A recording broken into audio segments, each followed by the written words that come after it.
In this video, we're going to learn about inductive reasoning and making conjectures. Inductive reasoning is when you use information from different examples that you're given to come up with a conclusion or statement. That conclusion or statement is called a conjecture, so it's like your prediction.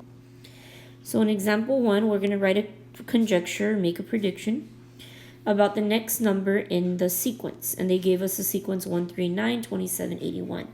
When you're doing this inductive reasoning is you're looking for a pattern or something to help you from your example. So here, if I notice from 139, 27, 81, they're actually multiplying by 3 each time.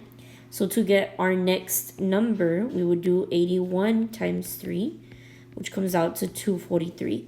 So our conjecture is that the next number is 243. For example 2, they want us to write a conjecture about the number of small squares that would be in the next figure. So I'm going to look for a pattern. This figure has 1 square. This figure has 4. This one has 9. If you look, this one's 1 by 1. This one's 2 by 2. This one's 3 by 3. So I notice for my pattern, they're adding 1 square to each side.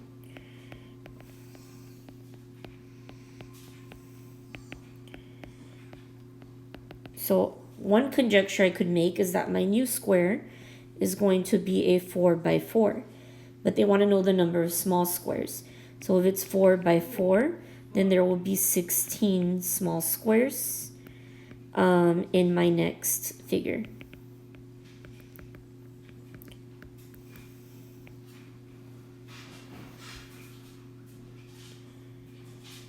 We're going to look at some examples that apply this to geometry, since in Unit 1 we did learn about angles, points, lines, planes, etc.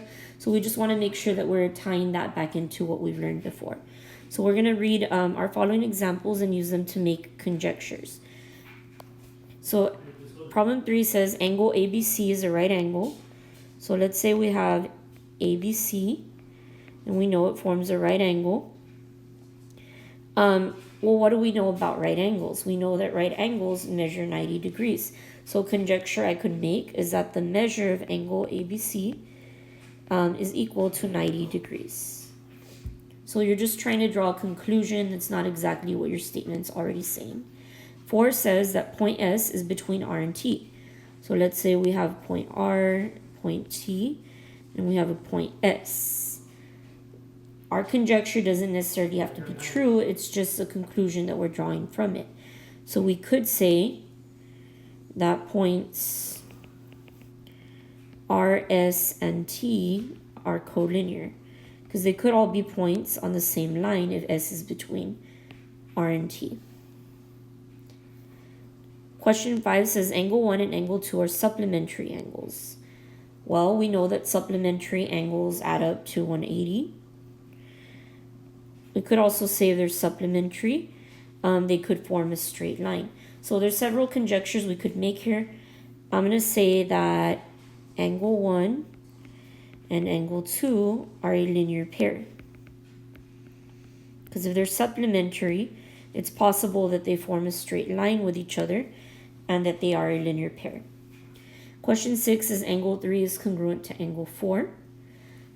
You could make a lot of conjectures about this. You could say angle 3 is 60 degrees and angle 4 is 60 degrees. It's not necessarily always true, but it's a conjecture that would be true. One type of angles that we learned about were vertical angles.